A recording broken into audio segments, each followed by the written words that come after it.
Every Halloween I try to set the mood by playing some horror games. The unfortunate thing is I've played most of the scariest ones. I've played the big hitters like Outlast, Dead Space, Resident Evil, Indeed.com, and Silent Hill. I have no problem going back to old favorites, but horror's at its best the first time around. So this year I went searching for more niche and obscure titles. The niche was each of the games needed to be set in or about a scary house. They also needed to have cameras as a tool or a mechanic. To try and find the most obscure games within that niche, I didn't play anything with more than 1,500 reviews on Steam. Surprisingly, this left me with quite a few options to pick from. In the end, I chose 4 of them. Despite their similarities, each of these games has their own strengths and weaknesses, so prepare for some spooky stories as we look at 4 games in 4 houses with 4 cameras.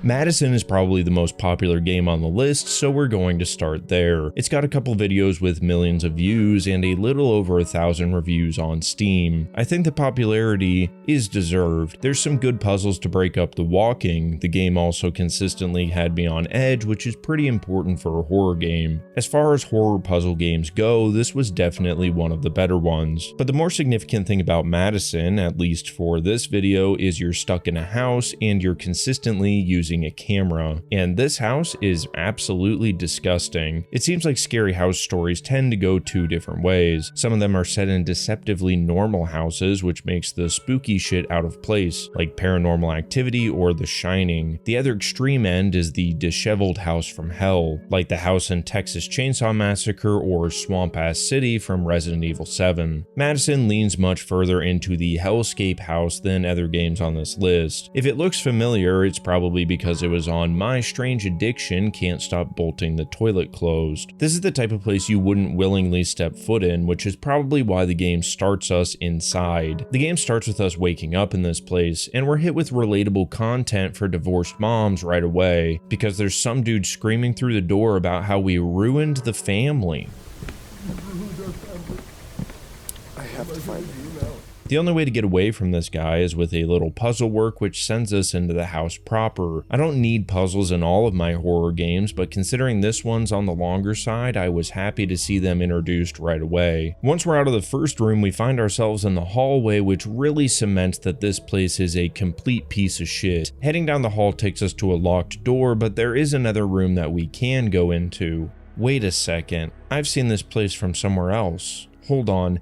Is this Asmongold's house? This room gives us the camera, which will be the primary puzzle solving tool for the rest of the game. We learn that you can just shoot the thing from the hip and it prints out a picture. Pretty standard Polaroid stuff. The game makes sure we know what the camera does by locking us in here until we finish a camera puzzle. This teaches us anytime there's something strange, out of place, or you just don't know how to progress, you should take a picture. It's a neat introduction, but by the end of the game, I found myself pretty mixed on how they use the camera overall. The positives are the camera can make tense moments. Snapping a photo in the dark is stressful because you're scared what that quick bolt of light might reveal in complete darkness. I also liked how some of the photos had cool reveals to them when something crazy was going on. The camera could also be used as sort of a journal if you wanted it to, especially for some of the puzzles where you need to remember things. You can take a picture of it and look at it later on. The thing I didn't like was how many puzzles' final step was just use the camera. One example in particular felt really stupid. The only way to progress is down a well with a locked stone tablet on top of it. After figuring out how to unlock the locks, you try and pry the stone tablet off with a shovel, just to break the shovel in the process. At this point, I went around looking for another prying tool because in the cutscene, the stone tablet does move. This was a big waste of time because the real solution is just to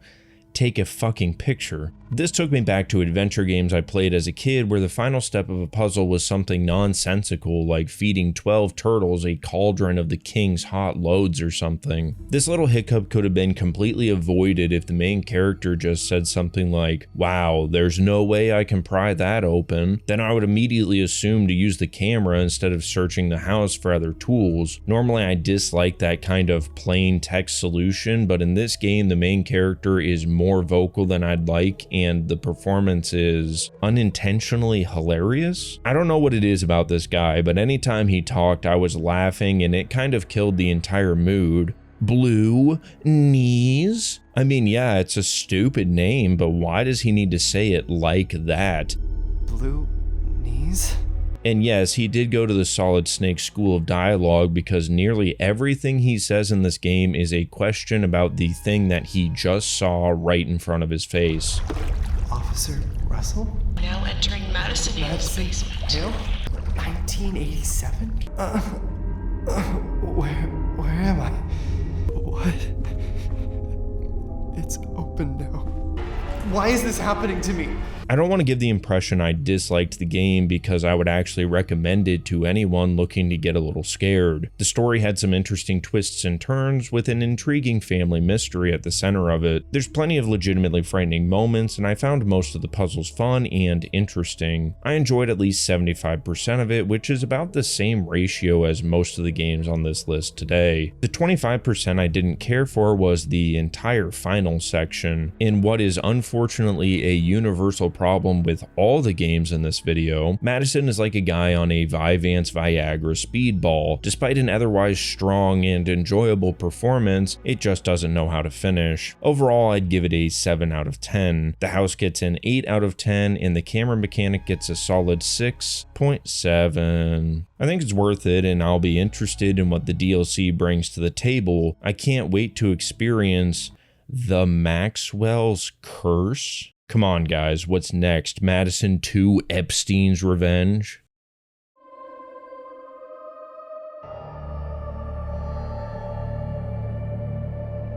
Before getting into Go Home Annie, it's important to note that the developers recently announced they're working on a big update. I hope the update will be good and fix some issues, but I can't review a version of the product that doesn't exist yet, so let's talk about what does exist. Out of all the games on this list, Go Home Annie is the only one that actually disappointed me. The game has a lot of promise and there's some cool ideas, but it never quite comes together, which is a huge bummer considering it starts out really strong. The game opens with a drive to a remote house, listening to a mysterious radio drama while a thunderstorm brings a downpour. It's pretty great atmosphere. Once we actually get to the house, there's no clear way to get in. That is, until we explore for a little while and a box appears on the front steps. Inside of that box is the focus of this video, a camera. On the camera, we see a video of a dog running around before we find out his owner must be a Twitch streamer. Christ, what are you doing? You're being such a baby. If you're an astute viewer, you've noticed that this video takes place in the front place of the very house that we're at. Sure enough, if we head to the front of the house, we can see the dog in the camera, but he's not there in real life. By interacting with the camera, we can bring the dog back from the depths of puppy hell to continue his earthly suffering. Thanks to his agonizing sacrifice, we find a crowbar stuck in his body, which was singed by the sulfur pits of Satan's shelter. Yeah, so I wrote that line as a throwaway visual gag, but apparently PETA kills 80% of their animals, so yikes. We're not even a few minutes into the game, and I'm already really interested to see what they'll do with this camera mechanic. The idea of seeing an alternate reality through the camera seems like an idea with unlimited potential. Once we're in the house, it finds a good setup of finding tapes that show us different versions of our current location, and then tasking us with matching the two realities together. From a camera perspective, the setup is already winning, but from a house perspective, it's pretty weak. Aside from the old Yeller cosplay in the front yard, the house is not scary at all. In fact, the drive up here was scarier than anything that's actually going to happen in the house. That is until we get into the bathroom.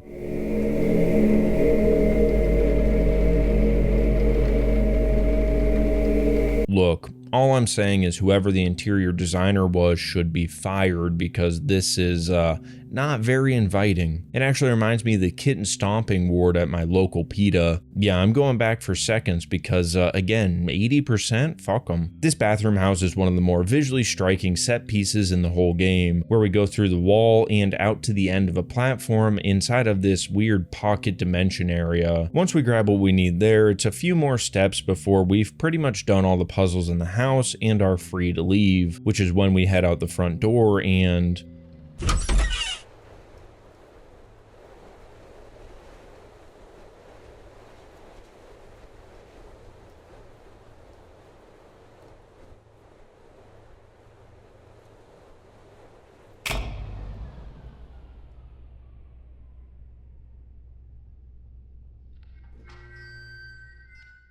Just like your current existence, this whole house exploration was just a simulation. A simulation I described in semi-great detail because from here on out the game steadily goes downhill and goes off the topic of being either a horror game or a camera game. The great promise of interesting camera puzzles never comes to fruition. This squandering of such high potential left me feeling pretty disappointed. Is this how my old college professors feel when they check my LinkedIn? Instead, Go Home Annie takes a hard left turn into being an SCP game and only an SCP game. The whole midsection is exploring a very small portion of the Foundation, in between doing errands for the main cast and sitting through conversations. This is when I noticed I don't really like any of these characters or the writing in general, which is a big problem because at this point the game is more of a narrative walking simulator than anything else. I guess I shouldn't be surprised we're not seeing Hugo Award-winning pros here, considering SCP projects and bad writing go together like Sonic and autism. The worst example of subpar writing is after escaping the SCP facility, a cop flashes their lights to pull Annie over, and she actually stops. You might be thinking, why is Annie driving? When did we get out of the SCP Foundation? I promise you, it doesn't matter. But to answer you, the devs went from a narrative walking sim section to a narrative driving sim section, just to kind of break things up. You can think of it like Dear Esther in a Hyundai Elantra. You might be thinking what I'm thinking. Why in the world would she pull over for anyone? Annie would certainly be on the Foundation shit list after fucking their shit up for the last hour. Considering the SCP Foundation is the strongest force on Earth, I mean, it's pretty much whatever Alex Jones thinks the New World Order is times at least 100,000. It makes sense that they would probably control the local police department and send them out to get her on their behalf. Even if the SCP Foundation doesn't have the police paid off, she still has a stolen firearm from the SCP Foundation itself. While I call that based, the soy sippers known as the government call it a felony. She's in a position where she has much more to lose stopping for an officer than she does running from one. The only logical explanation for her complying with law enforcement is because she knows that the officer is an SCP. This is clearly supposed to be SCP-973 based on the run message played over the radio before the cop even appears. If she thinks that's who's pulling her over, then her compliance makes sense because there's no escaping that guy. That dude makes what they did to Rodney King look like a game of grab ass in the park. That might sound like a really dark and inappropriate joke, but go read his wiki entry. Unfortunately, that makes this whole section feel like he's just here because he's a famous SCP. There's another section of laughable writing near the end. Annie's watching a clip of her mom who's lamenting how terrible the SCP Foundation is, but you definitely don't want these monsters just out and about. There's plenty of ethical concerns about the SCP Foundation because a bunch of the anomalies are harmless, but you're arguing the Foundation is worse than creatures like 973, 682, 3125? Yeah, I don't think so. She sounds like someone denying that their untrained pit bull queef nugget is a violent animal because not all dogs are violent. Okay, but yours is and ate like half the infants in the NICU, bro. I am part of a group that seeks to undo this injustice. An injustice committed by an organization called the SCP Foundation. They gave themselves the right to lock up anything and anyone unfitting of their so-called natural order. These extraordinary and majestic beings are jailed and given numbers, like branded cattle, before they are trapped forever and butchered. I may not have been here to see you grow, but you are of my blood, and I know that you'll feel this injustice in every bone of your body. They drool, they bite, they tear apart your house.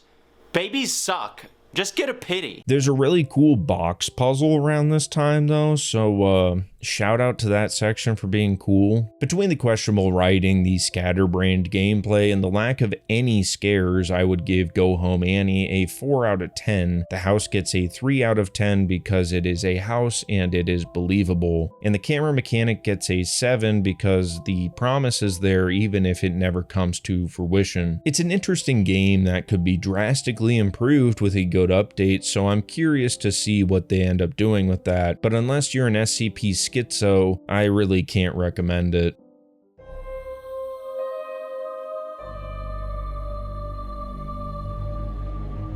The Gretlow Tapes is the newest game on this list and a decent, if a little derivative experience. The game starts with a certified classic spooky story setup. There's a haunted house up on a hill. Despite its reputation, most people think that the ghost stories are fake until a crew of kids actually goes missing up at the house. This leads our playable character to take it upon themselves to document what's really going on up there. It's like an episode of Scooby-Doo if the ghost was real, and not just some dude's elaborate cover-up for uploading bootleg NES ROMs. Before we go to the haunted house, we start inside of a dorm room. This dorm does a good job cementing the setting in the early 2000s, complete with an era-accurate website that you can explore. It's pretty much a tutorial room for the camera and the controls, but I think it has a lot of character. It doesn't look all that different from my dorm room in college, except I can't seem to find the hams, weed, or crusty cum socks. Once we gather our things, we're off on a little walk to the house.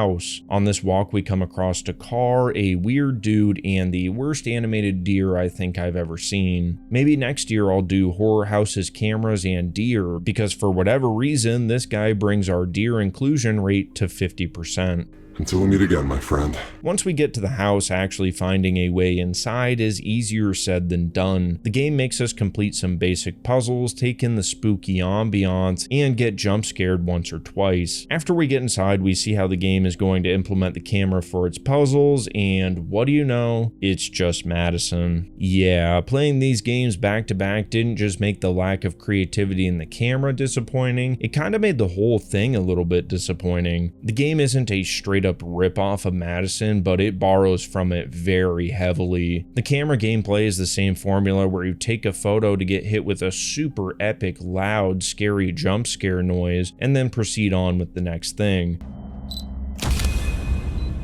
There's also a section where you need to gather relics throughout the house to escape, just like you do in Madison. And the basement is taken almost piecemeal from a section in Madison. In both of these sections, you are asked to navigate a maze with a lighter that keeps going out. The sections had their own twists, but it was hard to shake the feeling I've been here and done this before. I was the most disappointed with the camera mechanics because I think that's one area you could easily improve on from Madison, especially considering you're going to the house as more of an investigator. They could have easily taken the camera mechanics from Outlast 1. It would make more sense for the character to be documenting things, and we could use that documentation to figure out puzzles within the home. They could do that on top of these scary supernatural jump scare stuff if they really wanted to. That's not to say that the Gretlow Tapes has no scares of its own. Really, everything up until the basement section is well crafted and pretty spooky. Even when you first get to the basement, it's not that bad. But when you're running through this place over and over again like it's Wolfenstein 3D, it made me yearn for the simple pleasure of a howitzer enema. Upstairs is where most of the best scares are. The game utilizes fancy real-time lighting in an oppressively dark environment, which lets them do stuff like this. This shit freaked me out. Not only was it unexpected, considering it's one of the first weird things that happens to you in the house, it was a very worrying sign of things to come. We came up here to document who's up here and what terrible things they're really doing. Meanwhile, whoever's up here is documenting us. It's parts like this that almost make up for the more derivative moments that the game consists of. The whole thing is about 2.5 hours long, and it's worth experiencing, but only if you're a fan of the genre. I would recommend newcomers to check out Madison before really ever looking in this game's direction, mostly because this pulls so much from there, and I think Madison does most of that stuff better. I'd give the Gretlow Tapes a 6 out of 10. The house gets a 6 out of 10, and the camera mechanic gets a 6 too. Whoa, the devil's numbers were in danger. If you're the dev watching this, please make the light switches dark to encourage us to use the camera flash to find them. Alternatively, show me where you're getting glow-in-the-dark light switches because I might need to make a purchase.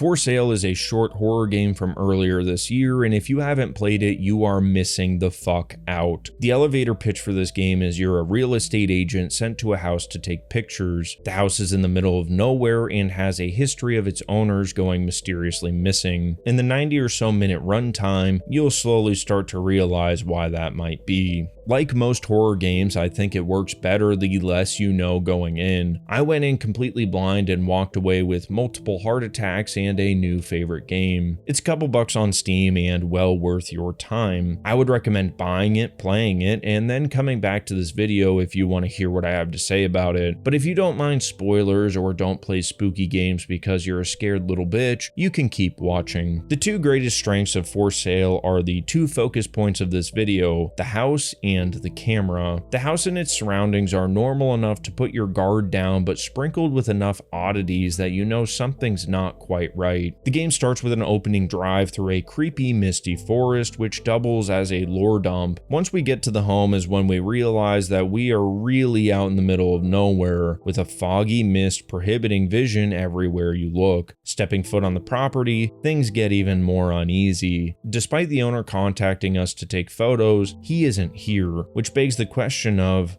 where his dog is. Unless he's one of those bring his dog everywhere type people, which all I'm saying is if I see one more wiener dog in Target, I'm gonna be calling up Michael Vick. The doghouse is far from the weirdest thing in the front yard. The entire front lawn is littered with stinky water barrels. I mean, this one is disgusting. I'm not sure if it's the poop barrel or the corpse barrel, but frankly, I'm not sure I want to know. Before heading inside the house, we're greeted with a very encouraging sign. Isn't that so nice and wholesome? It certainly couldn't be an ironic bad omen of horrors to come, right guys? Once we're inside, the house looks like any other house from the 1990s. At first glance, the place seems pretty normal, but the more we look around, the less things make sense. I know I'm asking this a second time, but why would the owner leave us a voicemail instead of just showing us around the house himself? I know he says wind drafts can open the doors, but what wind is so strong that you need to lock the doors shut? Why are there floodlights all over the place? And why would the owner say help myself to the fridge if he didn't want me to clear that bitch out? Inside is also where the game cements its unique art style. I would say it's going for a PS1 look, but the graphics are probably too complicated to actually work on that console. The main reason it reminds me of the PS1 is because of the warbly vertexes on our hands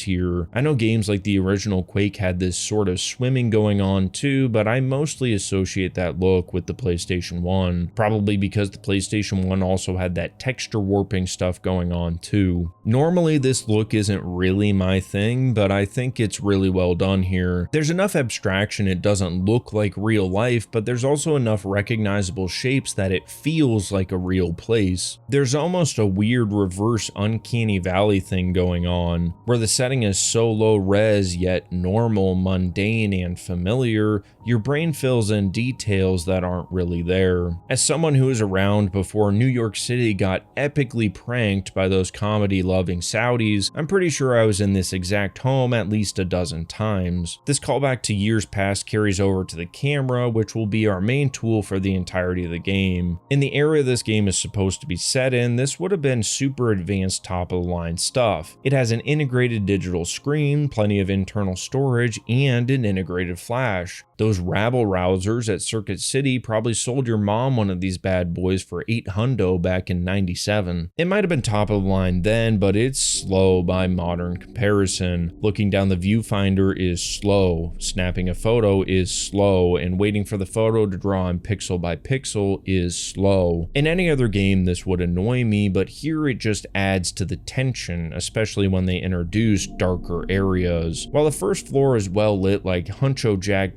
Huncho, the second floor is darker than that big body with the 5% tint. This leaves us no option but to use the camera as a flashlight, with its single instant flash being our only hope to find a light switch. It was with that horrifying realization that I sat at the stairs of this house for a solid minute or two. At this point in the game, nothing out there or otherwise suspicious had really happened. Maybe a few noises and some electrical problems, but I see that a mannequin is on the list of photos I need to take, and considering how dark the upstairs is, I actually considered quitting right here. Tense is the one word I would use to describe this game. I can't think of the last time I played a horror game where I truly dreaded doing anything.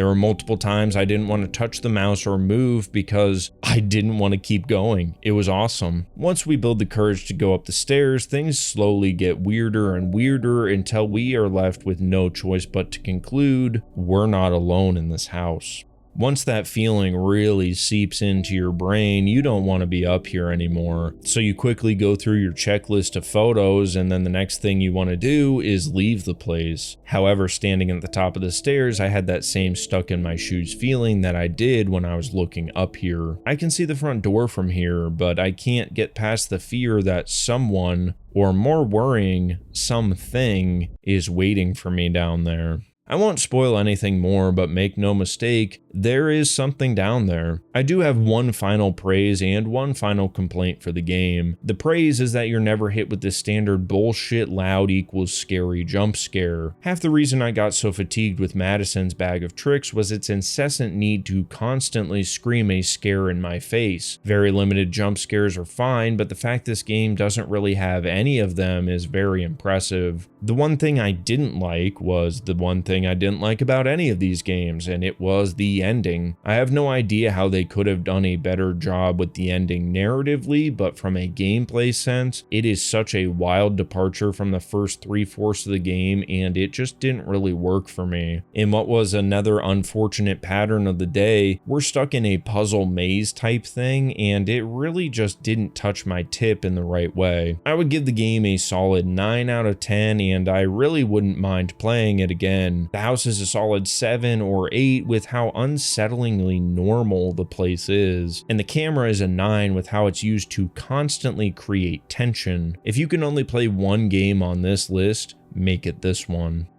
And that's all of them. It was an interesting experience, and I hope it shined a light on at least 1 or 2 games you would be interested in, or at least show how far you can niche down in a genre and still find something to play. If you've ever wanted to become homeless because the idea of a house scares you, I'm sure one of these games will help you get there. And if your box has internet once you've sworn off living in a house, I'll see you in the next one.